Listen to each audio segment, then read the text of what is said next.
Man, did you love that song or what? God, it was strong. It was powerful. Hey, it was 2005, I believe. 2005. Somebody handed me a DVD set of a television show called Lost. Now, it was on ABC, I think, and I never had seen Lost. And the term binge watch had not really been invented yet, but I discovered what binge watching was through that show. Because how many of you saw the show Lost? Okay, yeah, well, about half. Hands down, one of the most disappointing endings to a show I've ever seen in my life. I literally wanted to jump out of a roof, that was stupid. Anyway, jump out of a building. But I remember getting that show and putting the first episode in and being like, oh my gosh, well, this is so good. So I had to watch the next episode, and I had to watch the next. And before I knew it, like 2 or 3 days in, you've been there. It's like 2 o'clock in the morning, but you're like, I got to get up at 6. But I need to know where the polar bear came from. So you're trying to figure that out. Now, I asked the question this week on social media. It was fascinating, the answers that I got. How many of you have ever binged watched a show, and what's your favorite show? And many of you participated. How many of you actually participated in that? Yeah, okay, about half. I think the leading show was The Office. A lot of people have binge watched The Office. There was a Scandal, Blacklist, 24, Friday Night Lights. It's my favorite. And here's what was funny. Lots of people left comments, but I got lots of text messages and DMs going, okay, my favorite show, but I'm not going to put it out there for public, but my favorite show was like Game of Thrones or The Sopranos or whatever. But all of us have probably binge watched something, and so that's just a small taste of addiction. Now today, the message, today and next week, is going to be about the subject of addiction. And I want you to know that I'm coming from it from two different perspectives. We're going to approach addiction from a theological perspective, but I'm also going to approach it from a personal perspective. Because I didn't realize until I was in treatment several years ago that I've actually been an addict in some way, shape, form, or fashion since I was 10. Let me walk you through it. My first addiction was a food addiction. It goes all the way back to when I was molested as a child. And that's a whole nother story in and of itself. And then when I was 10, 11 years old, my mother passed away. I didn't know really how to process or deal with that, so I began to overeat. And I would just eat because I was bored, or I would eat because I was sad, or I would eat because I was mad, and that was my addiction. And there's different forms of food addiction today, whether it's anorexia or bulimia or whatever. And so if you're here and you're wrestling with that sort of addiction, I get it, I understand. However, several years later, I was able to step out of that addiction. But what's crazy is this. If you step out of an addiction, but you don't deal with the root, you just deal with the fruit, you'll just step right into another addiction. So I went from a food addiction to a pornography addiction. And I know I was addicted to pornography. A lot of people question as to why certain people do things. I know why I did it. I felt very rejected. I was not a good-looking middle school or high school boy, okay? And so I felt very rejected, and so pornography was just my way that I felt accepted. And listen, that's not an excuse. It's just a fact. It's why I did it. And then after I was able to overcome the pornography addiction, several years later, as most people know, I had an alcohol addiction. And I had an alcohol addiction because there was a lot of pain in my life. There was a lot of things going on. And this is what I hear. And let me just kind of put this out there. One of the most insensitive things you can say to someone who is struggling with an addiction is this: well, all you're doing is finding temporary relief. When you're in pain, temporary relief is better than no relief at all. And if you don't understand that, then you've never been. So what I'm talking about today, it is from a theological perspective. But I've also been down this road, and it is marrying those two ideas. And this week's part 1, next week's part 2, on how to break the chains of addiction. If you want to break the chains of addiction, I think there's 4 things that we've got to wrap our minds around, 4 steps that have to be taken in order for the process to begin. And we're going to go out of Luke chapter 15, the story of the prodigal son, because I've never really seen it this way, and I've been reading this story for 30 years. But there's some things I'm going to show you today I've never seen in this story in regards to the subject of addiction. The first thing that has to happen if we're going to break the chains of addiction is this thing called self-realization. Self-realization. Now, I love Coke. Coca-Cola. I just call myself the Coca-Cola. You got to explain, right? Don't need that on YouTube. I love Coca-Cola. And some of you are Pepsi drinkers, and that's okay. You can be a communist and a Pepsi drinker at the same time. Probably a Gamecock fan too. But I like Coca-Cola. And my go-to cheat meal is a Coca-Cola and a cheeseburger with some big fat French fries. I love it. Some of y'all are like, that's what I eat every day. But I don't know. That's my cheat meal. And so several years ago, I cracked open a Coke and I drank the whole thing. And about 15 minutes later, I was like, hey, I think I'm having a heart attack. And I had some friends with me that you're not having a heart attack. I was like, no, it really feels like there's something right here. And kind of got over that. And next day I drank a Coke and felt the same thing. Next day I drank a Coke and I was like, you know what? I think I need to stop drinking Coke. So I go to the doctor and he's like, oh yeah, you've got acid reflux. Yeah, getting old sucks, right? Because I can't drink Coke anymore. But it was something that I had to realize on my own.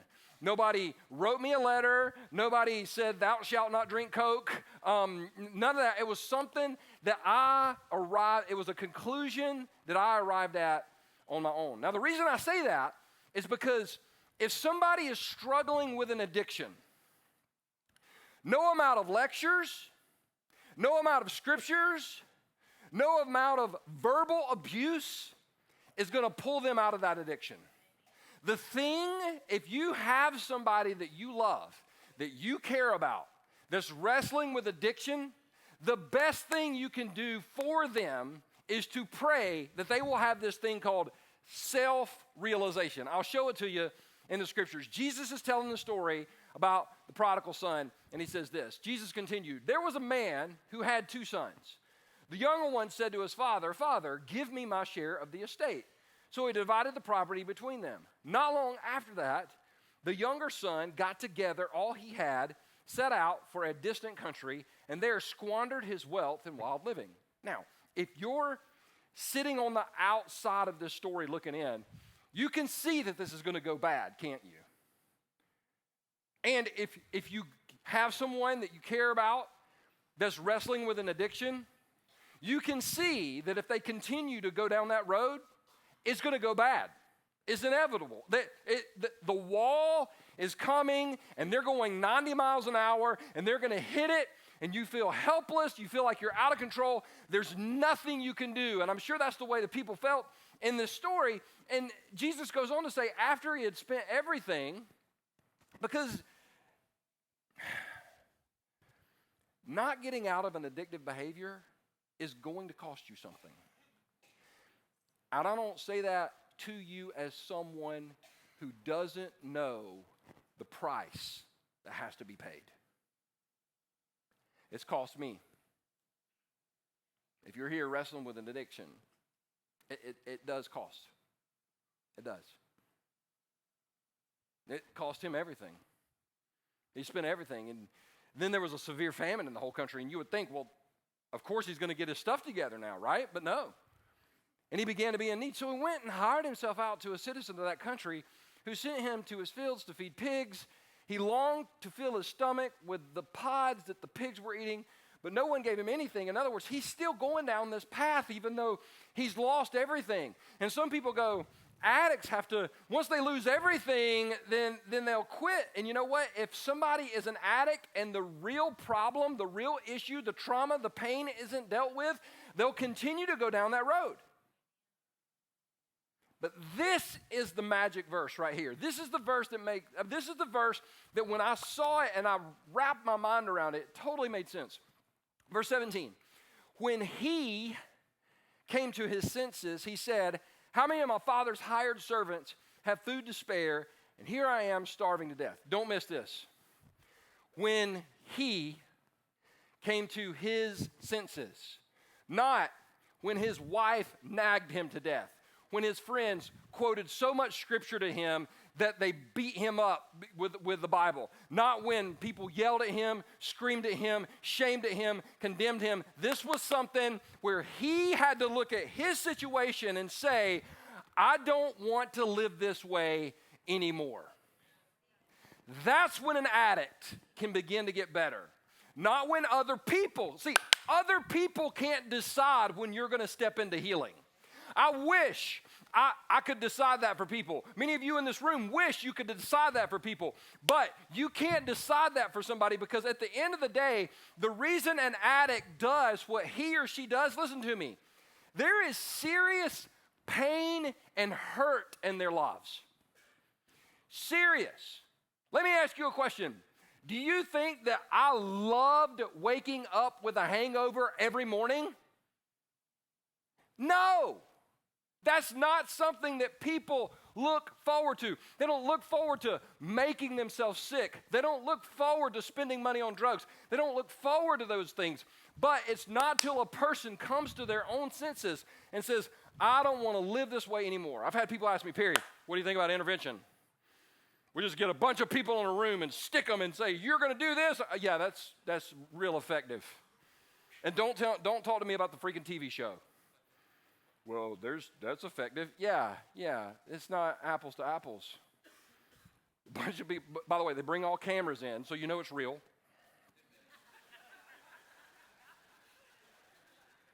And they put this person in the room, and they say, hey, you either go to a treatment facility fully paid for 90 days. Not everybody gets that option.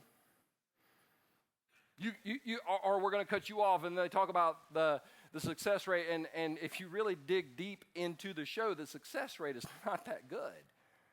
You know why? We can't decide when somebody else gets better. If you, and listen.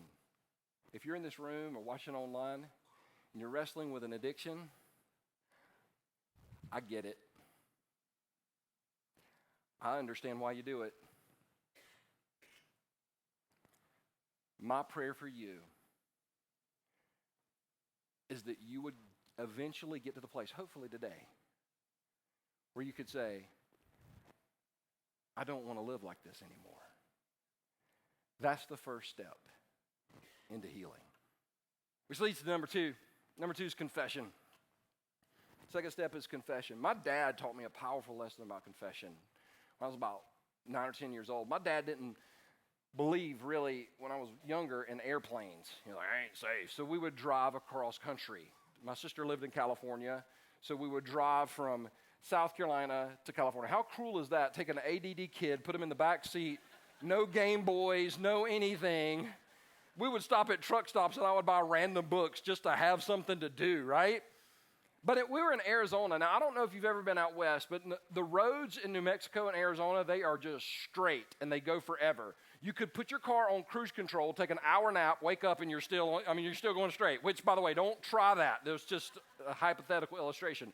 So my dad, we're driving through Arizona. It's late one night, and I don't know about you, but all of us have probably done this. Have you ever looked down and not realized how fast you were going? Like, it's like, oh, dear, because like, you're driving down, and cars are going, you're just passing them. And so the blue lights came on, and my dad saw a police officer, and he kind of pulled over, and the police officer walked up and said, can I get your driver's license registration? Dad gives him driver's license registration. He's like, Mr. Noble, do you know why I pulled you over? My dad said, yep, because I was speeding. Police officer said, beg your pardon? My dad said, because I was speeding. Police officer said, do you know how fast you were going? And my dad said, yeah, I was going around 90. And the police officer went, hold on for a minute. He walked back to the car, came back up, and handed my dad his license registration. Said, Mr. Noble, I've been a police officer for X amount of years. Nobody has ever told me that A, they were speeding, and B, how fast they were going. So I'm going to let you go. Have a nice day. And I'll never will forget that. He looked at me and he said, son, always tell the truth. So the first time I got pulled over was not in Arizona. It was on Marchbanks Avenue right here in Anderson, South Carolina. And I still remember the policeman's name. And so he pulled me over, and I was like, I'm just going to be like my dad. So he came up to Mr. Noble, you know why I pulled you over? And I was like, because I was speeding. He's like, yes, you were. Do you know how fast you were going? I said, yes, sir, I was going 52. He said, you were going 52, and this is a 35, and I'm writing you a ticket. So it didn't work for me. It didn't work. That's where the illustration kind of breaks down. But my dad taught me that whole confession thing. Now, here's the thing about anybody that's wrestling with an addiction. Confession, like personal confession. Nobody can, listen, if you love an addict, you can't confess for them. It's got to be something deeply personal. Like this young man, he comes to his senses, and then he says, I will set out and go back to my father and say to him, Father, I have sinned against heaven and against you. I am no longer worthy to be called your son. Make me like one of your hired servants. Look at this, look at this, look at this. Father, I have sinned. Confession. He didn't say, I have some issues. I got some things I'm working through and I can stop anytime. Those are things that we say, addicts say. I can quit anytime I want and it's not a big deal or whatever. But until we confess, I don't want to live this way anymore, and we confess it out loud. I have a problem and I want to get well. We will not get well. Now, let me kind of back up and say, let me give you 3 reasons why we typically do not want to confess. Okay? Why we do not want to confess. The first one is blame. And it's amazing to me how much people play the blame game. I told you a few weeks ago about my first time going to traffic court, and you have to sit through all the cases like the people they arrested the night before. So I'm sitting in court, and they bring up all the people they arrested the night before, and this was fascinating to me because I never heard these stories. So they got this one guy in a trailer park, which you know it's going to go great from that point on, and because I lived in trailer parks for years, so I know this is going to be really good. And they brought him up, and they asked the arresting officer, they said, why did you arrest this man? He said, well, sir, I got to the trailer park last night, and he was there at the trailer, and he was trying to get in. He was intoxicated, and he was using a lot of profanity, Your Honor. And there was a 4-year-old boy inside, and I just knew that 4-year-old boy didn't need to hear the profanity, and he kind of went on and built his case. And the judge, I'm not making this up, this happened. The judge looks at the man that was arrested and said, sir, do you have anything to say for yourself? And the guy had put his hands in his pockets, and he said, yes, sir, Your Honor, I do. That 4-year-old boy cusses more than me. I was like, what? You are throwing a 4-year-old boy under the bus, and you're wearing a jumpsuit, and it's not because you're a Clemson fan, all right? Like, what is going on here? But he couldn't accept responsibility. Now, here's the deal I know about most addicts. I'm not going to say all because I don't know all addicts. I'll just say every person that I've had personal contact with that is an addict, there's hurt or pain somewhere in their life. Somebody hurt them, circumstances fell apart around them, they lost a loved one, they lost a friend, there is tragedy, there is trauma. I mean, it's legit. And I understand what it's like to feel hurt and pain. But as long as we play the blame game, we never get well. Because to blame is to be lame. That means we're going to lay around and blame people for the rest of their life. And at the end of the day, listen to me. I don't want to get even. I want to get better. And if I want to get better, then I got to stop blaming people, because as long as we blame people, we can be a victim. But victims never walk in victory. Victims never walk in victory. The second reason that we won't confess an addiction is fear. Fear. Believe it or not, well, you don't have a hard time believing this. All of us love to be comfortable. we drift toward comfort. I thought about it this morning. My alarm went off at 4:15. Somebody just said, wow. Yeah, I have to get up early on something. I'm excited. But my alarm goes off, and for just a second, I just didn't want to get out of bed because I'm so comfortable. Because I got great sheets, and I got a down comforter, and I got it pulled up to here. I got my air conditioner turned down to 62. I got a fan blowing right on me, and it's the best thing in the world, right? I love comfort. Somebody asked me, did you go to the spring game yesterday at Clemson? I'm like, no. Oh, I thought you were a fan. I am, but I love my comfort more than I love the spring game. It was way better to sit in my living room with my legs on my table. I went. Well, praise God for you. You went and sat in traffic, and I sat in my living room, and I was way less stressed than you, right?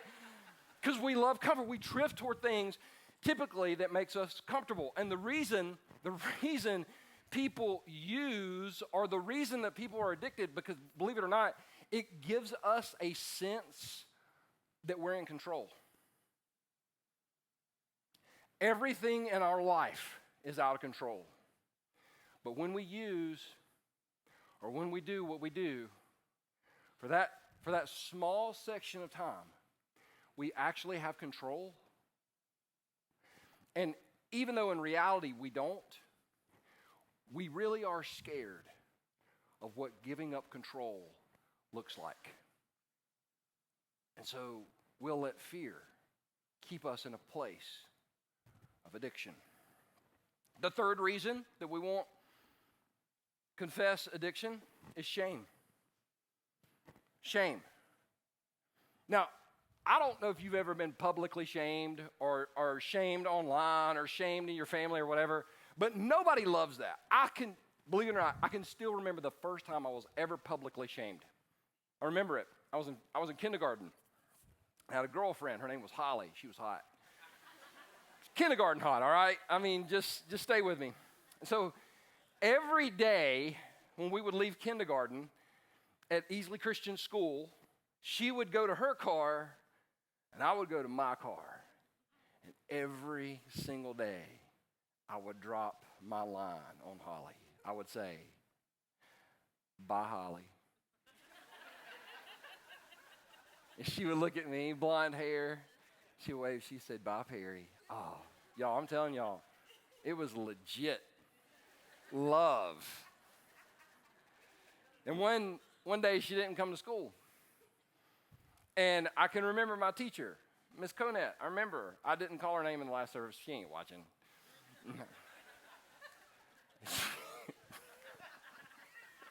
She might be from heaven. It's been a while since I was in kindergarten, all right? So anyway, she's going down the roll, and she went Holly and called her. I don't even remember the girl's last name. Called her name, and she wasn't there. And she said, oh, my goodness. She looked over at me, and she said, Perry, your girlfriend isn't at school today. In that moment, I wanted to die. Like, I wanted to completely disappear from the face of the earth. But you know what that feels like when you're completely shamed in public. And the reason a lot of people don't want to come forward with an addiction is because you get shamed, right? Especially now, I don't know where you're watching from online, but this is Anderson, South Carolina. And what you did when you were 18, people still talk about it when you're 58. Oh, you the girl that got pregnant in high school. Yeah, but that was 1964. I mean, can we drop it? Can we drop it? One of the things that will not happen is you will never shame someone out of an addiction. And one of the reasons the addicts don't come, listen, the last place an addict wants to ask for help is the church.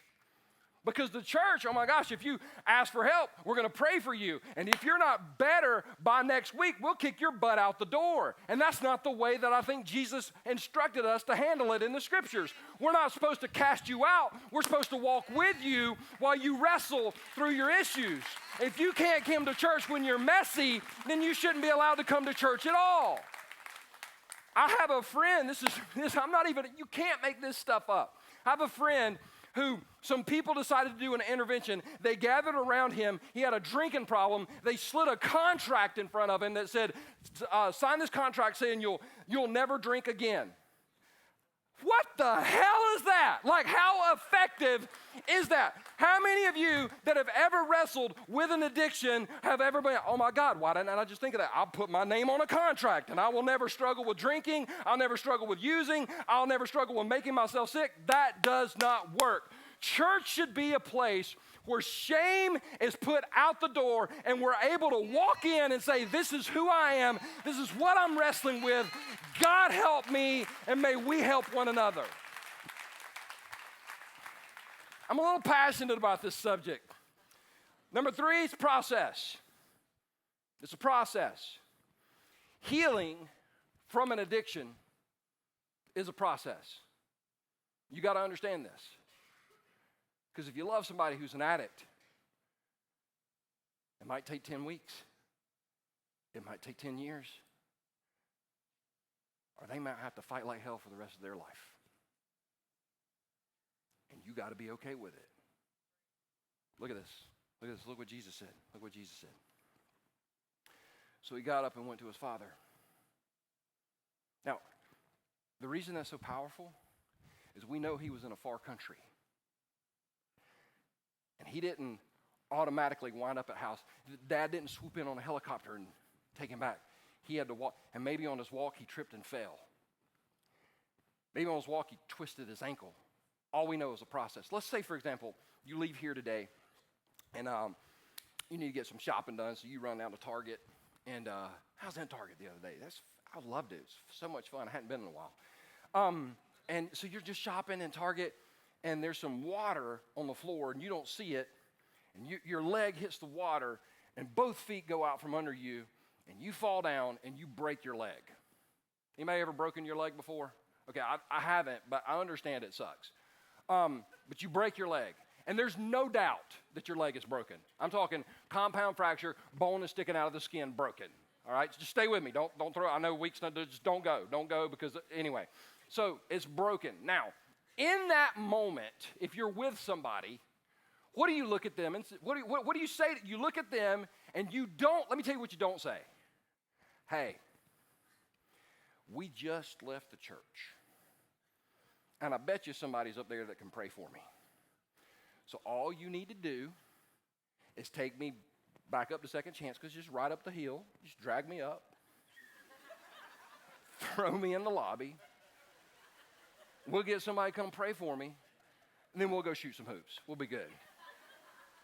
No, nobody's going to say, because if you're on the ground with your leg broken and somebody recommends that, you go, you should have listened to the message today because you are on crack. There is no way. If you break your leg, where are you wanting to go? The hospital. Thank you. Now, there's always one person that goes, don't take me to the ER. It's because you've never broke your freaking leg. If you break your leg, you're like, get me to the hospital. Ah! And you go to the hospital now. And you're going to sit in the ER for 24, 48 hours. You're going to sit there. They're going to finally get you back, right? I'm just getting real right now. It's just getting real. Some of y'all are like, I work at the ER. Well, speed it up. Anyway, so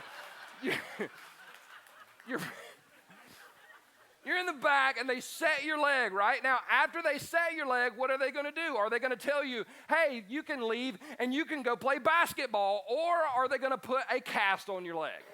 They're going to put a cast on your leg, and they're going to tell you, stay off your leg for the next 3 weeks, 4 weeks, 6 weeks, 10 weeks, however long it's going to take. You know why? Because healing is a process. And we know that physically, if somebody breaks an arm or a leg or a finger, we know it's a process physically. Why don't we say that? Why aren't we okay emotionally or spiritually with it? Listen, if you are somebody wrestling with an addiction and you have felt shamed, you have felt put aside, you have felt cast out, here's what I want you to know. This church will not kick you out. This church will walk with you. This church will stand with you through the process. I don't care how long it takes. If it takes 10 weeks, we'll walk with you. If it takes 10 months, if it takes 10 years. Because the process is different for everyone. Which leads to the last point, number 4, Community. Because listen to me, you can't heal alone. In fact, the more alone an addict gets, the more likely we are to use. You can't heal alone. When you get with community that'll stand with you, I was driving down the road. It's probably about 6 or 7 months ago. And I had to pull over to the side of the road because I was listening to an audiobook. And I just started weeping because it was about a guy who was in an AA group. And it was talking about how he had a lot of fear going back to his group, and it came time for him to talk. And this guy had been dry for 7 years. And he got in the group, and that night he said, hey guys, I messed up this week. I went to my brother's house. Things didn't go so good, and I drank. I drank a lot. And he was riddled with shame and guilt. And the author of the book says that the people in the circle went, man, you made it 7 years. I haven't made it 7 weeks. Another guy said, I hadn't even made it a week yet. Another guy said, I've wrestled, and they went around the room. They didn't kick him out. They pulled him in. When somebody pulls you in, rather than kicks you out, the potential for healing is unlimited. This is what we see it. We see it. Jesus said it. He said, but while he was still a long way off, his father saw him, was filled with compassion for him. He ran to his son, threw his arms around him, and kissed him. The son said to him, Father, I have sinned against heaven and against you. I am no longer worthy to be called your son. Now watch this, because I've read this story for years and I've never seen this. But the father said to his servants, quick, bring the best robe and put it on him. Put a ring on his finger and sandals on his feet. Bring the fattened calf and kill it. Let's have a feast and celebrate. For this son of mine was dead and is alive again. He was lost and is found. So they began to celebrate. It just blows my mind. The first thing the father did was got him in the house. And he got him around a group of people that did not condemn him. They celebrated him. The father got him around a bunch of people that didn't say, well, I don't know. I mean, we'll see. Heard this before. By the way, those words to an addict does nothing but drive them further into their addiction, because it proves you never believed in them in the first place. I've had people tell me, well, Perry, I know an addict, and they've told me they're going to quit, and they're completely dishonest. Because they go, well, of course they're dishonest, because a lot of people will tell an addict, you quit or else. They don't know what the or else is. They'll keep using. They don't want to talk, and they hide it from you because you've already threatened them, so you've already proven you're not a safe place.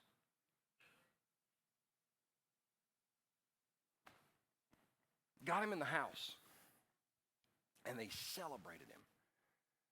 I'm like, that's what we're supposed to have. When an addict steps forward and says, I don't want to live this way anymore. I have an addiction, and they want to get serious help. We engage with them in the process, and then we celebrate them as they go along. You know what celebration looks like? If they take 2 steps forward and 1 step back, that's still 1 step forward. We celebrate that. They go 3 days without using and they fall off the wagon. You know what we do? We don't throw Bible verses at them and condemn them. We pick them up and said, you made it 3 days. Let's go 3 more days. Can we go 4 days? Can we go 5 days? And when they fall down, we help them get back up, because that's what friends are supposed to do for one another. Not, you fell down. Obviously, you are not right with Jesus. You are a pagan sinner and you don't belong in this place. Because if we're really honest, do any of us belong? I love what the scriptures say. Proverbs 17, verse 9. Love prospers when a fault is forgiven, but dwelling on it separates close friends. The reason a lot of addicts or former addicts don't have really great friends is because too many people want to focus on who they used to be rather than who Jesus is making them into. If you're here and you've never wrestled with an addiction, I don't expect you to really understand most of this message. But if you're here and you've ever wrestled with an addiction, you are wrestling with an addiction, I want you to know this is a safe place to ask for help. Because I started out the message by telling you about my battles with it. I'll end with a story, and I've shared it before, but it's just still one of those things I never will forget. I was at the Waffle House one night with Karis, of course, and we're finishing up our food, and the waitress had kind of looked at me several times, and I kind of knew she knew me, but I didn't really know her, and so we were polite and everything. I was getting ready to leave, and she reached out her hand, she grabbed my arm, and she said, "Pastor P, would you pray for me?" And I said, "Yes, ma'am. What's your name?" And she told me her name, and I said, "Yes, ma'am. I'd be glad to pray for you." I said, anything specific?" And I never will forget, she just looked at me and big tears just welled up in her eyes, and she said,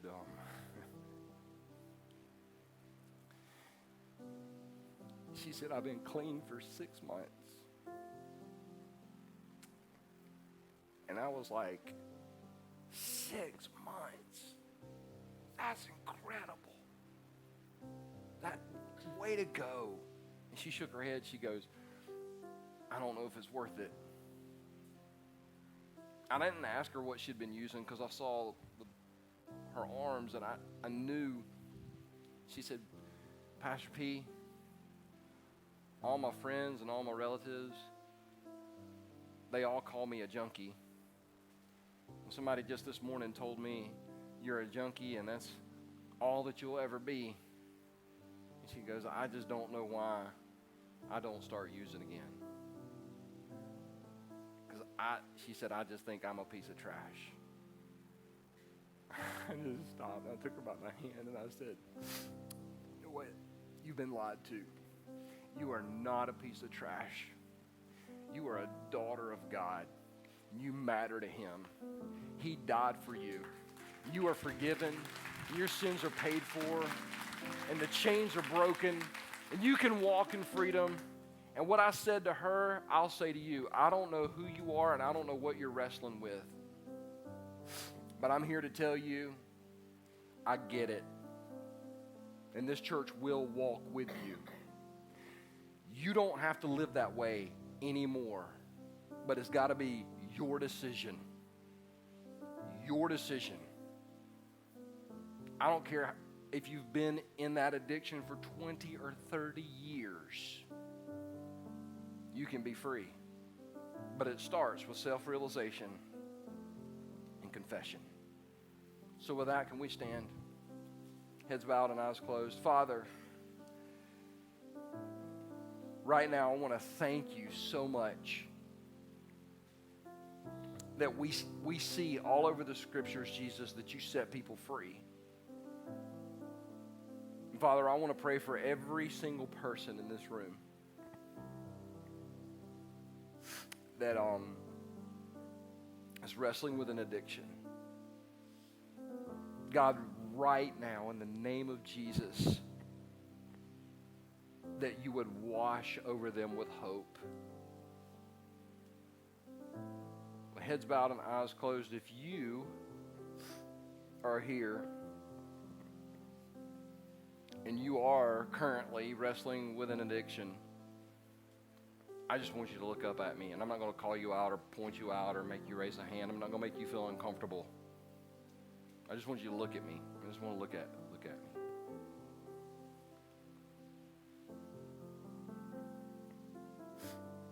I get it. I understand. But if Jesus can set me free from 35 years of wrestling with it, He can do the same for you. And this is a safe place to take that first step and say, I don't want to live this way anymore. I have a problem and I need some help. What we have set up today is what we have set up every week, is a care room with volunteers that would love to pray with you or for you. And for many of you, that's your next step. So if you're here today and you're wrestling with an addiction, then I want you, without even looking around, to step out of your aisle and walk out the back doors right now of this auditorium. There's 4 exits. And we have care room volunteers that would love to meet you, pray with you. I want you to go right now. I want you to go right now. Don't even look around. Just go right now. If you have someone close to you that is an addict and you don't know how to handle it, I want you to go right now. I just want you to go, because we have people back there. They want to pray with you and pray for you. And there are dozens of people going. So you don't even look around to see if other people are going. You just go. If God spoke to your heart in this message, I want you to go right now. Somebody you love dearly is an addict and you don't know what to do. I want you to go right now.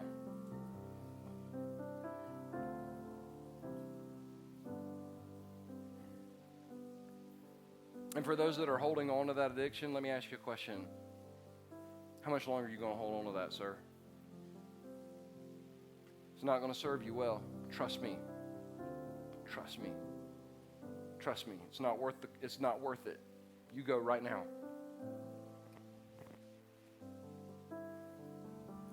If you're here today and you don't know Christ, I want you to understand that Jesus gives you the power to overcome anything. Maybe today you listen to this message in the room or online and you realize you don't have a relationship with Jesus. You've never asked Jesus into your life. And you need to do that today. You need to give your life to Christ. If that's you, then right where you stand, I want you to just pray in your heart, Jesus Christ, right now, I give my life to you. I believe you died on the cross and rose from the grave to pay for my sins. I receive you into my life.